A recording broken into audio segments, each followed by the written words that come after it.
The second program I'm coordinating right now is Restorative Justice Advocacy.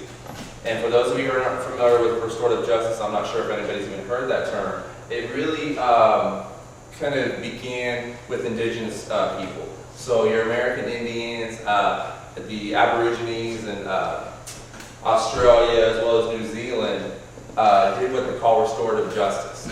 And basically what that means, when a harm or crime is committed, and in their cases within their villages or their tribes, instead of necessarily punishing the person who committed the crime, they bring everyone, the victim as well as the person who committed the harm, and then members of that community together, and they talk about the situation in a circle.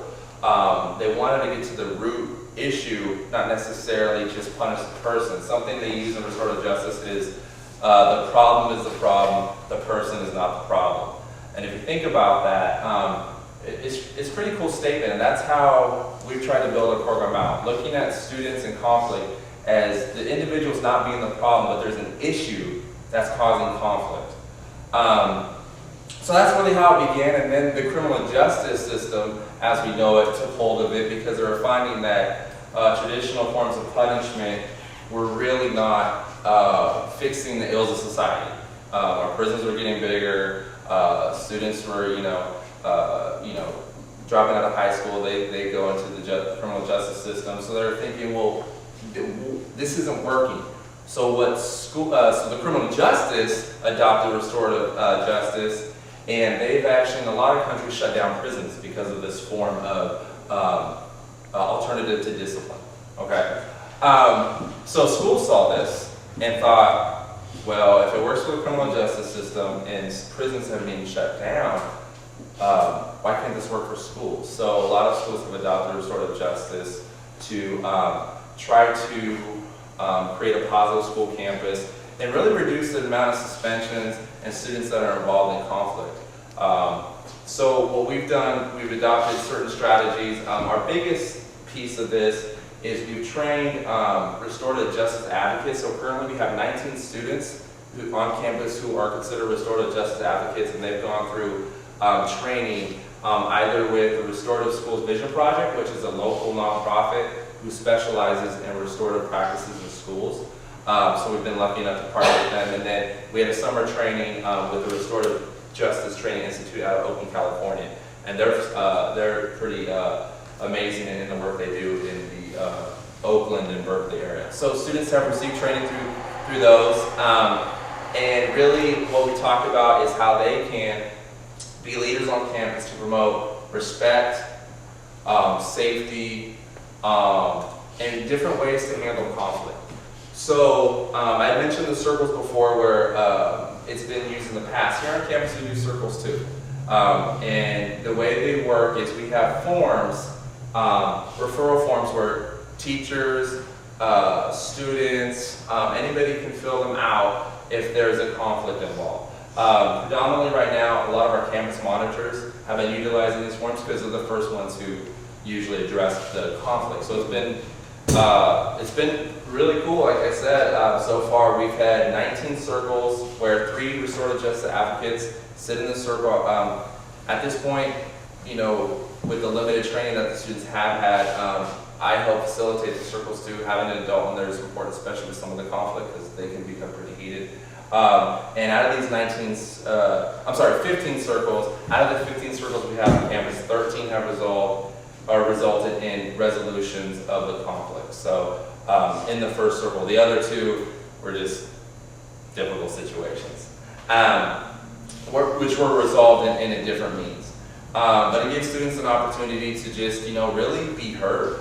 And that's what a lot of these students need, is just someone to take the time and actually hear where they're coming from, not just the victim of the harm, but the person committing the harm. And we've found that they're very effective in not only resolving those current conflicts, but really giving our students a means of handling conflict in a different manner. In fact, we have 3 young ladies who were part of, the second circle I did were with 3 young ladies, and they loved it so much that they decided to become restorative justice advocates.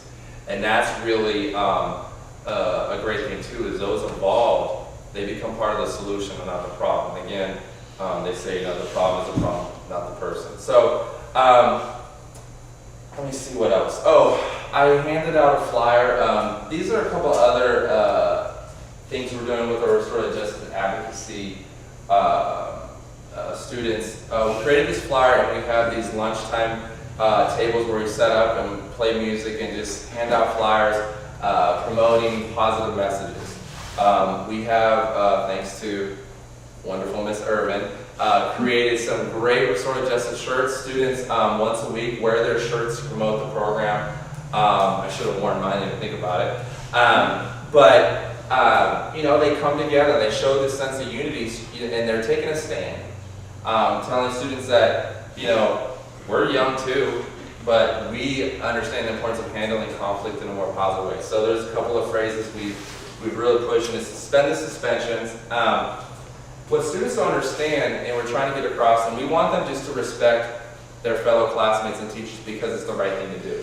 Sometimes that's not always well received, so what they need to understand that, okay, fine, if you're not going to buy that, please buy the idea that if you get suspended over just some argument, it shows up on your permanent record. I mean, you know, if you plan on applying to college or looking for a job, these things can hurt you in the long run, and they need to be aware when they're faced with a conflict, what are those consequences going to be?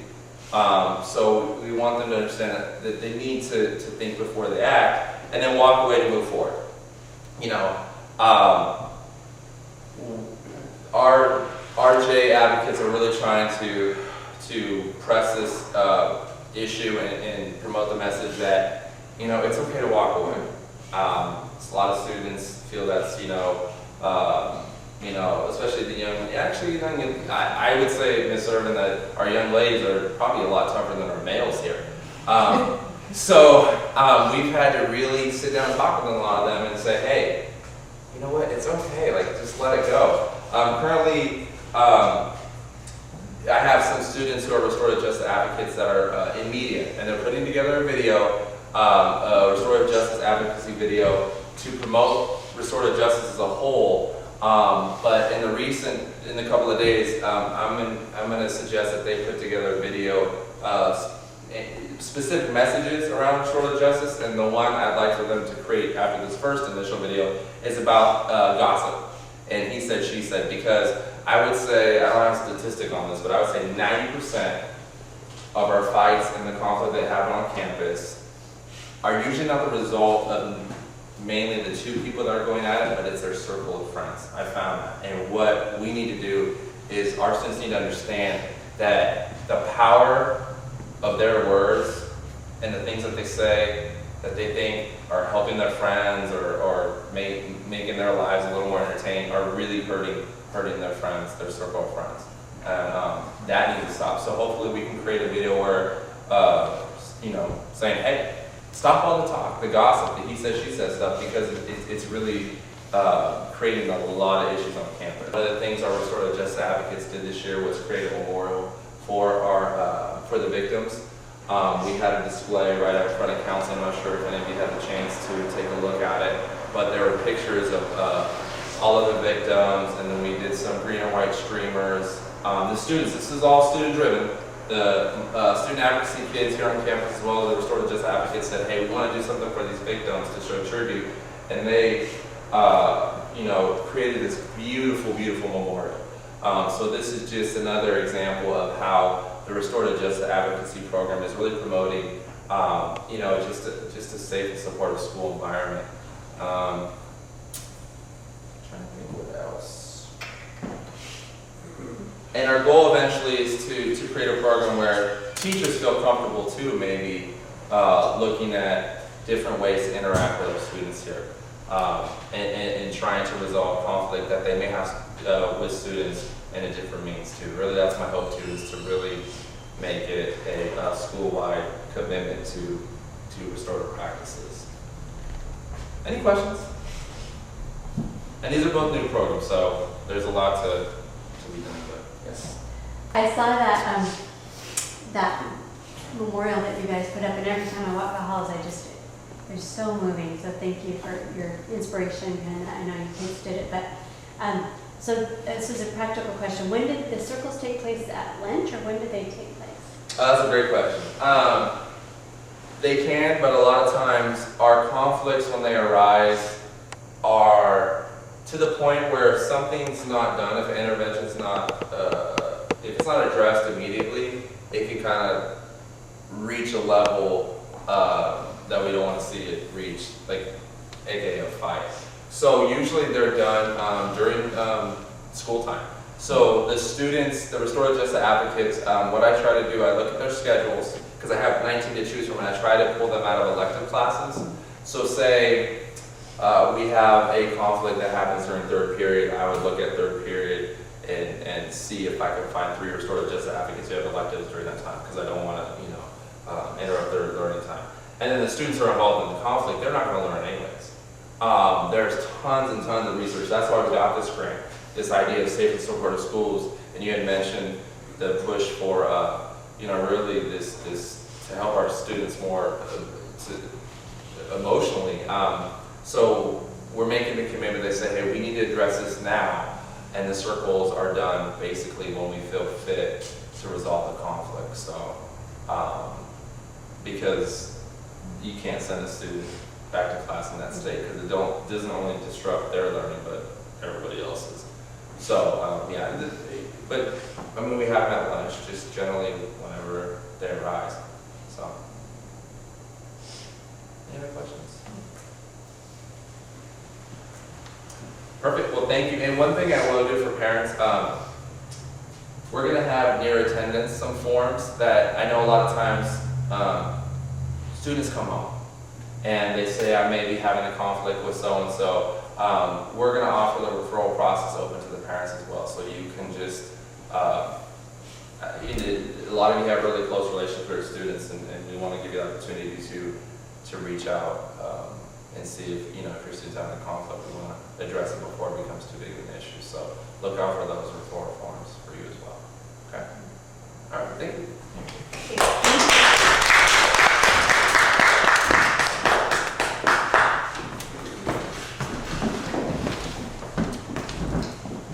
So I just wanted to spend the last few minutes on a couple of other safety issues, and I don't really feel necessarily equipped to do this, so I'm going to kind of wing it and hope that maybe if Bobby's still here and Ms. Irvin, they can help me muddle down.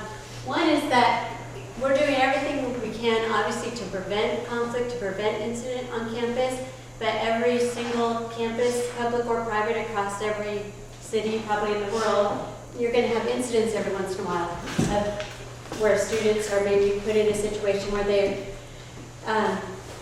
safety is a factor. It could be something, a natural disaster, it could be a fire, it could be a gas leak. We had a gas leak here on campus last year after school, and I was directing a play over in the media room, and it was very scary, and I needed to, figure out what to do in that situation. But I just wanted to is the tape still on? I just wanted to make sure that this was on film. I wanted to make sure that there's a solid plan in place for on campus if we were to have a standing hook situation or any other kind of intruder that might come down, that there is a very clear lockdown procedure. And so I just wanted to kind of just explain briefly what that is, and like I said, hopefully if one of our administrators, if I'm saying it wrong, you'll bear with me. But my understanding is I talked to Ms. Adolphson, the VP, about kind of what happens if that would happen during school, is that in a situation where there was an intruder on campus, everything would be completely locked down, and the doors would be locked, and out the hallway doors would be locked, and anyone who is in the restroom would go quickly to the nearest classroom.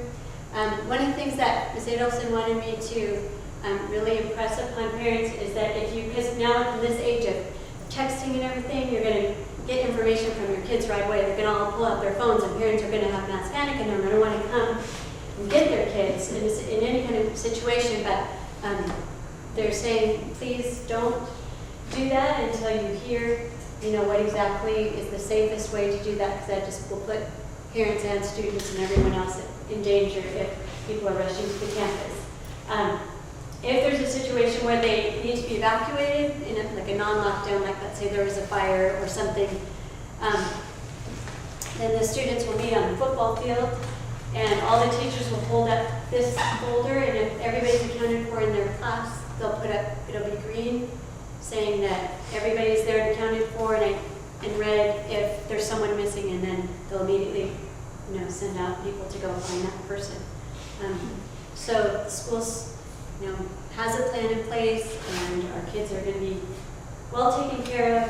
And we have these wonderful campus monitors, Ed and Marcia, who, if you ever come on campus, you'll see one of them out in the hallways or on campus, and they're always looking out for intruders or, and I know that we have cameras all around our campus, and I guess that Ed gets here early, like 6:30 in the morning, and looks at the cameras and looks at what's going on just to make sure that everything is in shape.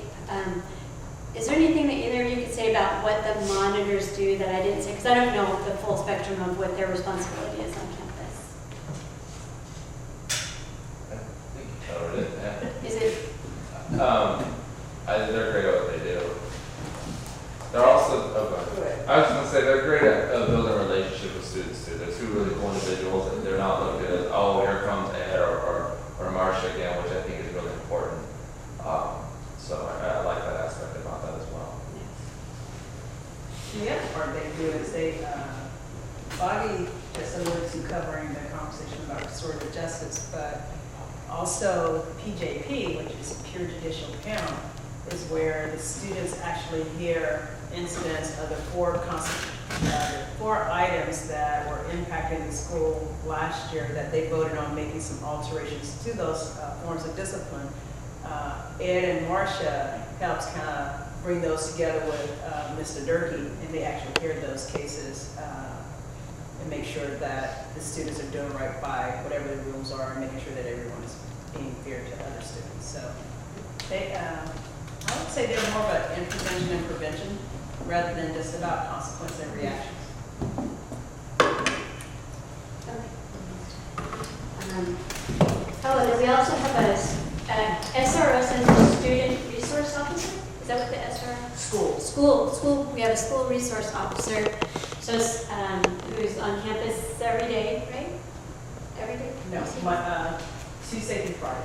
So, and that's just for extra support and again to build relationships with students so that if there's any issues that they need help with law enforcement, and they can see law enforcement in a positive way. And is there anything else that is his responsibility that? His piece is the actual, because let me start over again.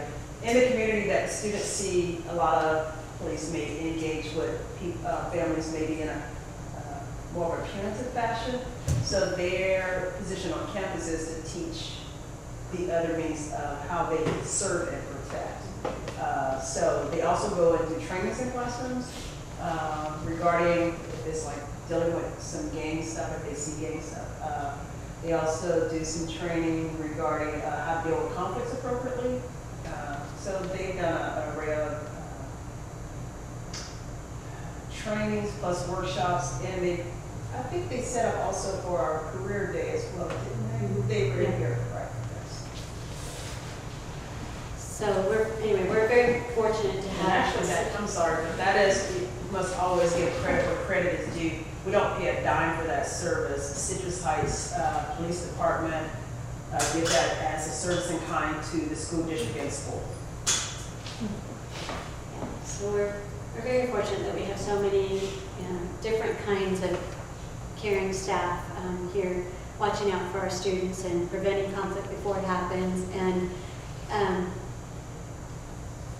I think one of the things that is hard to prevent is sometimes things happen after school hours, at games or events or whatever, and sometimes it doesn't even have to do with our particular students. And so those kinds of things are more difficult. But I think as parents, if we're kind of have our eyes and ears open and watch out for things that look strange. And I was talking to one of the other, Lisa Verde has one of the other SROs, and she had Career Day. I was asking her, what do we do in an after-school event if there is no officer on campus and there's a situation that we feel is unsafe, a fight breaks out in the parking lot or something like that? And she said that we should always call 911 if we're unsafe at all. And I said, you know, sometimes you feel stupid, is it serious enough or whatever? And she said, never hesitate because it's better to be safe than sorry. So I'm just passing that on from what she told me in that situation. And I'm hoping that in the future, the Booster Club can do some fundraising too so that we can get officers back at our games. So that's one of my goals. Unless anybody else has any questions or comments they want to say on the subject of safety, I think that those were the main things that I wanted to bring forward tonight. Did anybody have any questions? Again, it doesn't necessarily pertain to tonight's topic for Ms. Irvin that they wrote out. Just one really quick thing. Open house is next week on the 13th from 6 to 8. We'll start in the auditorium with some introductions, and then we'll get to go and look in the classrooms. Are there going to be conferences at all at this one? No, what they're gonna do is all the teachers are gonna contact their fourth period students, and if there's a need for some intervention because of academic lack of success, they're gonna make personal calls so that they come in, then they speak with them if they should. Well, thank you all for being here, and if you know anybody who couldn't make it tonight, I know a few people who couldn't make it tonight, refer them to the website so that they can listen to the tape, and have an extra cookie, bring one home to your siblings, parents, children. So anyway, thanks.